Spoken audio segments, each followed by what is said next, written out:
Estamos aí com o James Onig, chegando aqui para falar um pouco do cenário internacional e eu pedindo para vocês que estão nos assistindo para dar o like aqui na nossa transmissão, para se inscrever em nosso canal. Você que está em TV aberta aqui, muito obrigado pela audiência, pela presença. Pessoal nos escutando também na Rádio Brasil Atual, FM 98,9 e na TV Quirimurê, na Grande Salvador, Bahia. Que riqueza que está hoje esse 11 News, né? Como diria o Lênio Streck, né? Modéstia às favas, né? Dizer aqui que assim, a gente começou falando da questão da ABIN, né? Esse escândalo, enfim, importante para a gente noticiar da Polícia Federal, do processo do Lula de, né, de desligar ali uma série de diretores da ABIN, renovar o órgão. Depois o Lênio Streck falando da simplificação, da falácia da simplificação do juridiquês, da linguagem jurídica do direito. E agora, essa aula fantástica de carro elétrico aqui, com o Wellington Damasceno, eu confesso, é impressionante, James. Todo mundo do sindicato que vem aqui, né, os sindicalistas têm um nível de inteligência e de domínio dos temas que é impressionante. Não é surpresa que uma figura como o presidente Lula tenha saído exatamente dos sindicatos. Todos, sem exceção. É impressionante. Seja bem-vindo, James Onig, meu querido. Muito obrigado, Conde. Que alegria escutar o Damasceno. É muito importante trazer a visão dos sindicatos nesse momento em que a política industrial parece que vai sendo retomada com características estratégicas. Então, Conde, golaço a entrevista do Damasceno, sem falar em Folena, Streck, que aí já são centroavantes, né? Goleadores. Sem falar em você também. O James Onig, meu querido professor de Relações Internacionais da FACAMP, a gente tem um tema bastante importante no cenário internacional. Vamos começar falando da escalada do conflito no Oriente Médio, porque uma coisa que está me preocupando bastante algumas notas na imprensa internacional, né, de que o ataque ao Irã seria em questão de horas. Você acha mesmo que os Estados Unidos poderiam, né, a essa altura do campeonato, atacar Teherã?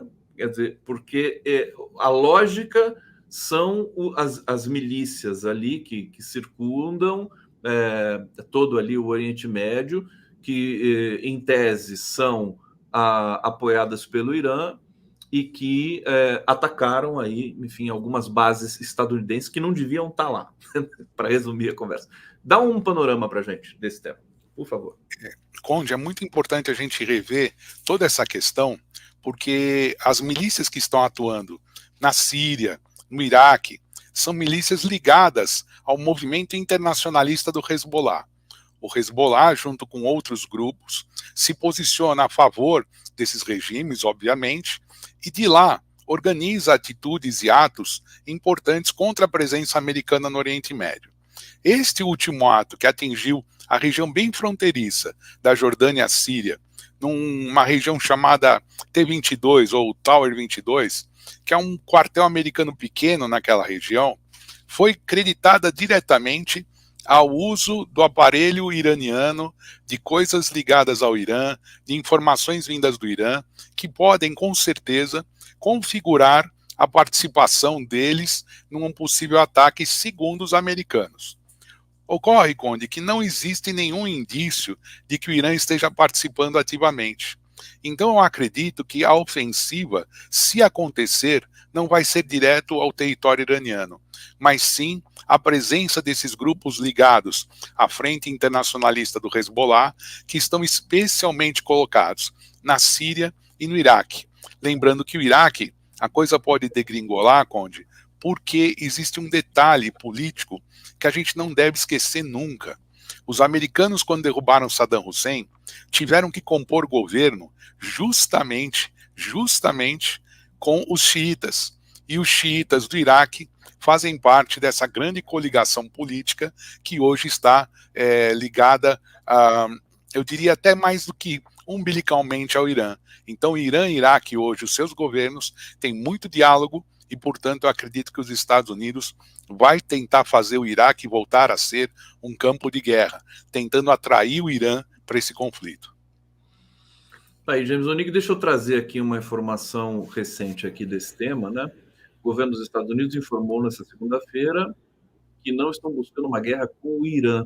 Aliás, deixa eu ver aqui, do dia 29, né? Mas que irão responder ao ataque com drone na Jordânia que matou 3 soldados americanos no sábado.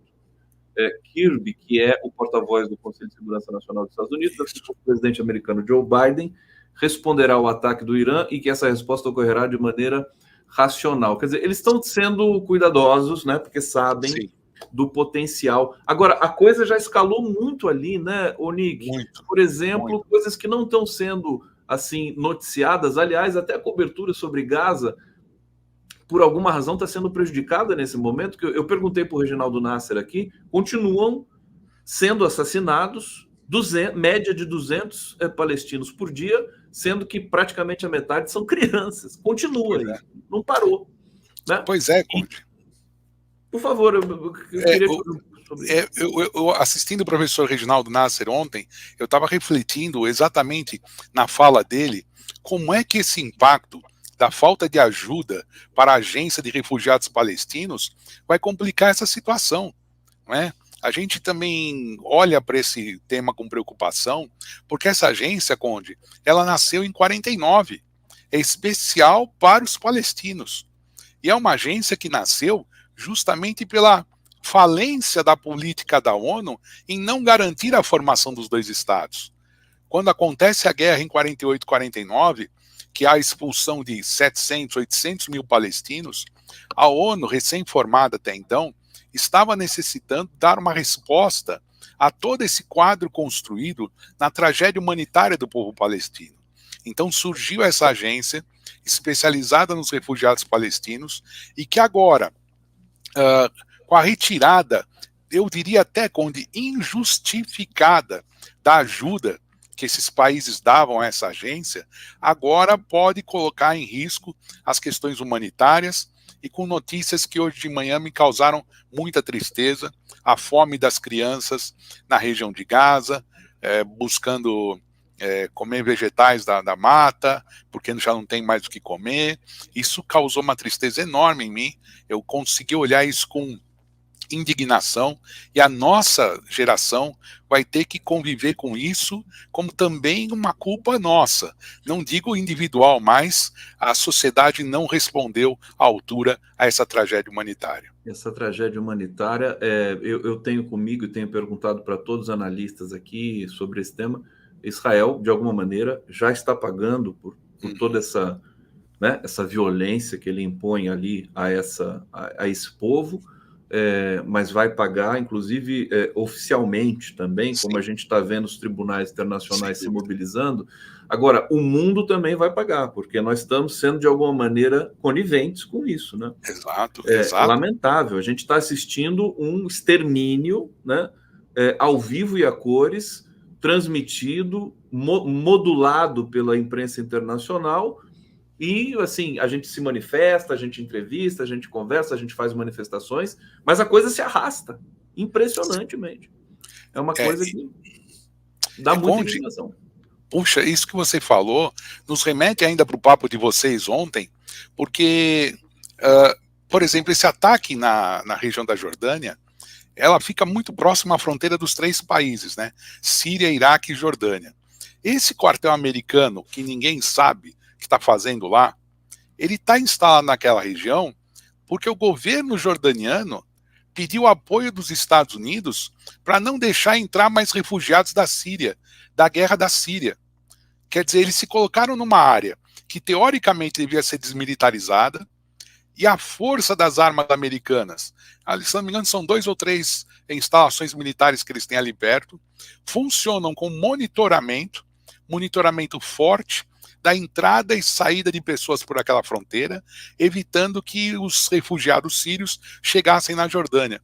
E a gente esquece de uma coisa, né, Conde? Eu diria que 1/3 da população da Jordânia é palestina.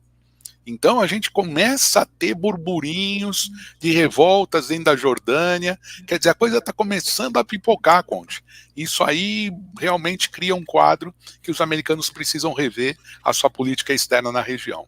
Ontem eu escutei de um analista muito respeitado, né, sobre a situação internacional. Aliás, eu tenho falado aqui também da entrevista que o Zé Dirceu deu à CNN. O Zé Dirceu é um cara que conhece muito bem também o cenário internacional, ele pressente algumas coisas, e ele disse que o mundo vai piorar, né? Esse analista me disse o seguinte, falou, estamos a 1 minuto da meia-noite, né? A 1 minuto da meia-noite nuclear. Inclusive, a gente vai providenciar um programa especial sobre isso. É importante que a gente discuta isso, porque a situação é bastante perigosa. James Onig, deixa eu aproveitar e conversar com você sobre... Tá aqui, deixa eu só pegar o nosso tema aqui. Macron, né, União Europeia, Mercosul, acordo enterrado. Está enterrado de vez? Eu fiquei impressionado com a manifestação dos campesinos na França e na Alemanha. Na França, eles pararam ali várias vias públicas, né, várias estradas. Eles são muito combativos, né? Mas eu li coisas de que a União Europeia iria tentar renovar alguma coisa, negociação. Qual que tá a situação desse acordo nesse momento? Muito grave, Conde. A situação é muito grave. Os franceses, por terem a principal agricultura da Europa, né, a mais diversificada e a mais produtiva, os franceses sempre têm seus interesses à frente daquilo que nós chamamos de PAC, Política Agrícola Comum da União Europeia. Mas essa política agrícola comum, instalada pelo Bloco Europeu, não satisfaz todos os países. Então, de maneira geral, o que nós estamos assistindo agora na Europa é uma onda de protestos pela retirada dos subsídios ao diesel, pela novos impostos que vão voltar sobre o diesel, prejudicando as máquinas agrícolas, ou melhor, o custo das máquinas agrícolas, novas e cada vez mais rigorosas barreiras às questões climáticas, diminuindo assim a possibilidade de maiores impactos, e isso afeta diretamente a agricultura comercial, a agricultura monopolista. E um terceiro fato importante, a possibilidade da importação de alimentos de países como o Brasil. Então esse caldo geral que está surgindo aí faz com que os agricultores europeus estejam em pé, diante de uma situação que cada vez mais se coloca como emergencial, tanto a questão climática, e isso tudo vem da onde? Já da época do começo da guerra da Ucrânia, nós falávamos que essa guerra poderia ter, Conde, uma bomba de efeito retardado. Quer dizer, o aumento dos impostos, que foi ocasionado justamente pela necessidade de se buscar recursos para importar energia por alguns países da União Europeia, faz com que toda essa situação se coloque agora no limite dos interesses da agricultura. E para nossa tristeza, o que nós estamos assistindo, para nós progressistas principalmente, nós estamos assistindo um grave ricochete, uma grave repercussão do ponto de vista político. A extrema-direita europeia quer se apropriar desse tema e, portanto, criar um caldo, mais uma vez usando essa palavra, pesado para as eleições futuras em vários desses países. Então, desde a época da guerra da Ucrânia, que começou a guerra da Ucrânia, nós tivemos problemas graves para se organizar um novo abastecimento na Europa, e isso vem repercutindo agora. O caso francês é mais particular, porque realmente a concorrência, eles temem muito a concorrência dos produtos vindos de outras regiões. Então, Conde, a agricultura se transformou num problema nesse exato momento. Agora, não sei se eu estaria equivocado com o que eu vou dizer, peço para você que difícil colocar, mas a Europa está num declínio similar ao dos Estados Unidos, ao meu ver, porque os dados são o seguinte: a Alemanha está em recessão, ela tem também um teto de gastos ali que impede que ela faça novos investimentos, parece que ela precisa de 7 milhões de trabalhadores e não resolve uma questão de imigração ali, ela precisa da imigração. Nós temos o Reino Unido também numa crise econômica depois do Brexit, né, depois de ter saído da União Europeia, e a energia elétrica na Europa quintuplicou. O preço da energia elétrica quintuplicou em função da guerra da Ucrânia. Acho que basicamente a explicação é essa. Talvez tenha outras explicações com relação também à própria geração ali deles, que é muito ainda de matriz suja, né, na Europa. Ou seja, a Europa está numa situação muito delicada. E para não falar do acordo Mercosul-União Europeia, que eu acho que, assim, depois de 30 anos tentando fazer o acordo e nunca dá certo, Onig, é melhor, né? Joga isso fora, né? Quem sabe um dia a gente faz de novo um outro Exato. acordo. Agora, diga para a gente essa situação delicada da Europa, no que ela pode respingar no Brasil e no resto do mundo. Ah, Conde, é perigo sim, perigo muito grande. Pergunta de 1 milhão de yuans para Mas você. muito boa, boa, você acertou em cheio. Foi no alvo. Por quê? Tem a ver com essa nova reconfiguração geopolítica do planeta. A Alemanha pode ser a terceira economia do mundo, pode ser um país pujante, e é realmente, tem uma indústria impressionante de alta tecnologia, uma indústria de ponta muito sofisticada, mas assim como os outros países da Europa, está acontecendo uma questão estrutural muito séria e que nós precisamos estar muito atentos. Existe um gigantesco descompasso entre os salários e a inflação. Ou seja, a população europeia está ganhando menos, tem menos trabalho, existem menos vagas e, portanto, há uma dificuldade de reativar o mercado consumidor. Ele está estagnado, Conde. E essa estagnação do mercado consumidor europeu obriga, então, os líderes europeus a imaginarem alternativas para voltar a crescer. E elas são muito poucas, pouquíssimas alternativas. Primeiro porque o custo da energia subiu bastante e automaticamente ele foi repassado para os produtos. Acabou respingando nos produtos. O problema agora é que os salários não estão acompanhando mais esse tipo de aumento e, portanto, nós estamos a caminho de uma recessão explícita. Numericamente, alguns dizem que estagnou, outros estão dizendo que está em recessão, mas 0,1 de crescimento, Conde, não é nada, né? 0,1 de crescimento é quase nada. Lendo ontem algumas análises, porque parece que ia sair segunda-feira e só saiu ontem. A Espanha e Portugal parece que escaparam um pouco, com um crescimento um pouco maior. Mas isso em função de uma estagnação anterior. Quer dizer, Sim, eles estão tá repondo que. repondo. Está repondo, exatamente. Estão repondo. Então é muito difícil a solução imediata ou a curto prazo. A Alemanha tem problemas estruturais sérios, Conde, como, por exemplo, a extrema burocracia, né, essa burocracia gigantesca. É um país pouco digitalizado, acreditem se quiser. A Alemanha ainda precisa passar por muitas revoluções digitais, né, para poder alcançar outros países. Você tem países na Europa que são menores, óbvio, como a Letônia, que é totalmente digitalizada.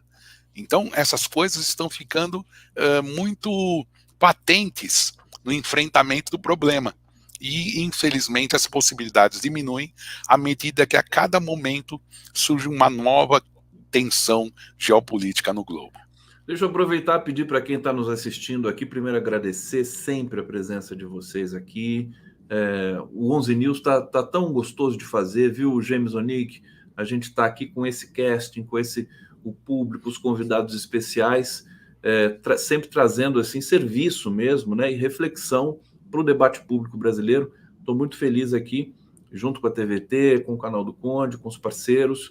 Pedir para vocês darem o like, né, para potencializar o nosso alcance e também para fazer as inscrições aí no nosso canal.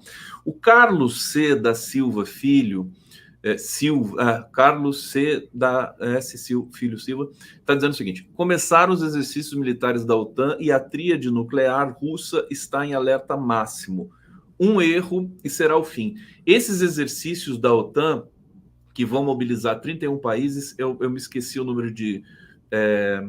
aliás, não sei se são 31 mil soldados. Isso, 31 mil soldados. Com a quantidade de países, né? Países, acho que, bom, o que eu sei são a Polônia, Alemanha, Suécia, e mais aquele cinturão ali do leste, né? Muitas explicações para a OTAN fazer essa operação neste momento em que a Ucrânia está praticamente liquidada. Inclusive, ela parou de receber ajudas dos próprios europeus e dos Estados Unidos. O Congresso não deixa, embora o Biden queira, o Congresso não deixa, e o Trump está chegando aí. Riscos, é o maior exercício militar da OTAN desde 1988, que foi o ano da queda do Muro de Berlim, mas eu acho que remonta até o fim da Segunda Guerra Mundial, né? Que é um exercício desse tamanho, né, da OTAN na Europa. Que avaliação que você faz dessa conjuntura nesse momento? Conde, eu entendo da seguinte forma: a OTAN assumiu que a Ucrânia não vai vencer nem mais 1 milímetro nessa guerra. Portanto, ela está aquecendo em campo, né? Está aquecendo na beira do campo, está mostrando para o rival, a Rússia, que ela está aquecendo no meio do campo e que pode acreditar que a Ucrânia está vencida, mas nós estamos aqui. Essa é a avaliação que eu faço sobre esses exercícios militares gigantescos. Concordo com o Carlos, sempre é muito tenso. Um pequeno erro e pode desencadear um efeito dominó nos conflitos. Isso é muito perigoso. E a gente está caminhando agora, Conde, justamente para um momento de congelamento do conflito ucraniano. Porque como os russos não vão fazer uma ofensiva tão grande, pelo menos pelo que se espera até agora, e como os ucranianos não têm mais condições de devolver os ataques, então nós estamos caminhando para um tipo de congelamento geoestratégico. As posições vão ser guardadas. Então, qualquer acordo de paz que vai ser feito daqui para frente vai considerar muito próximo disso que está hoje, ou daqui a algumas semanas, algumas mudanças de quilômetros aqui, ataques acolá, mas nada estrutural. Então, o congelamento do conflito está coincidindo justamente com a entrada dessa manobra da OTAN num momento de alta tensão mundial, dizendo para a Rússia, a interpretação que eu faço é essa, dizendo para a Rússia, nós estamos preparados para atacar. Então, se você não acredita mais na Ucrânia, cuidado com a gente. E isso geralmente não dá bom, né? Dá ruim, como diz a garotada, né? James Onig aqui no 11 News. Eu quero tratar ainda de um tema, nós temos 5 minutos aqui, mais uma vez sobre a transparência internacional, numa nota que foi ontem, que circulou muito no noticiário, que hoje já está meio que sendo soterrada por certas percepções gerais de que a transparência internacional não goza de credibilidade, né? E aqui nós temos... Mas primeiro eu vou dar aqui o dado para vocês. O Brasil cai 10 posições em ranking de percepção da corrupção. O país ficou em 74º lugar entre 180 nações. Acho que não é 70º, né? 104. 104 aqui. Ficou no lugar, na posição 104. Aqui a CGU fez comentários no sentido de relativizar realmente qual metodologia, qual credibilidade que a transparência internacional teria, já que ela ficou notabilizada aqui no Brasil por ter um acordo praticamente com a Lava Jato. James Onig, o que dizer desse ranking da percepção da corrupção, que o Brasil cai no momento que a gente está recuperando o país? Complicado, né? A interpretação disso, Conde, é perigosa também, né? Justamente porque uma agência internacional, desconhecendo a realidade brasileira, pegando dados, eu diria, a priorísticos, sem nenhum cuidado, criticam a nomeação de juízes, que é, sim, direito e prerrogativa da presidência da República. Eles não entendem isso, se manifestam justamente num momento onde o continente sul-americano, digamos assim, passa por um problema muito sério, que é a questão da Argentina, e não abrem a boca para dizer, lógico, a transparência internacional não devia dizer isso, não abrem a boca para dizer que o Fórum de Davos, ou alguns membros do Fórum de Davos, pronunciaram a ideia de que estariam encantados com o Milei. Quer dizer, se alguém do Fórum de Davos está encantado com o Milei, é a pura arapuca de novo que está sendo construída. Por que arapuca? Vão elogiar uma maluquice e criticar uma tentativa de mudança séria, estrutural, para colocar o Brasil no eixo de novo. Então, esse ranking de percepção da corrupção, vindo desta entidade, já mostra o desconhecimento total do que existe na realidade política brasileira, diria eu, não sendo jurista, mas com a devida vênia, né, vamos dizer assim, que os grandes juristas sempre afirmaram que essa prerrogativa de nomear juízes da Suprema Corte é do presidente, é constitucional, e eles acham que isso vai ferir a percepção da população. Não vai ferir. O que está sendo feito é, mais uma vez, uma campanha de repercussão em cima de uma entidade que desconhece, parcializada, e agora que ganhou eco nesses canais de televisão que se colocam abertamente contra o governo Lula. Eles adoram essas notas da Transparência Internacional, quase que um convênio ali com a nossa imprensa, com o nosso jornalismo, que um convidado aqui disse, né, tá mais conservadora, mais reacionária do que o FMI, do ponto de vista da economia, né? Tá mais neoliberal. O FMI já reviu várias posições com relação a investimento, gasto público, e a imprensa brasileira continua. A Maíra Goulart que falou isso aqui. E a gente vai fazer um debate, né, James Onig? Não tem jeito. Sem dúvida, Conde, sem dúvida. É uma coisa que a gente está assistindo e vai ter que continuar assistindo ainda durante um bom tempo, porque é um governo que precisa de tempo. Nós que somos progressistas precisamos entender isso. Nós estávamos sendo espionados, sabotados, né? Sistema financeiro, imprensa, está cheio de coisa por trás, então é bom a gente ir com calma para que cada passo seja consistente. Esse ano de 2024, ele começa bem, né? Com essa operação da Polícia Federal, desbaratando aí essas quadrilhas que dominaram aí o poder em tempos de outrora, que a gente espera superar com muita elegância, como o nosso James Onig traz aqui para a gente sempre, a elegância, muita serenidade e muita combatividade. Gente, obrigado pela presença aqui no 11 News, pelo carinho, pelo engajamento. Estamos chegando ao final, desejo aqui uma excelente sequência de dia para todos vocês. Continuem com a nossa programação. Amanhã estaremos de volta às 11 horas com mais uma edição muito especial do 11 News. James Onig, excelente semana para você. Obrigado, Conde. Obrigado, gente. Um abraço.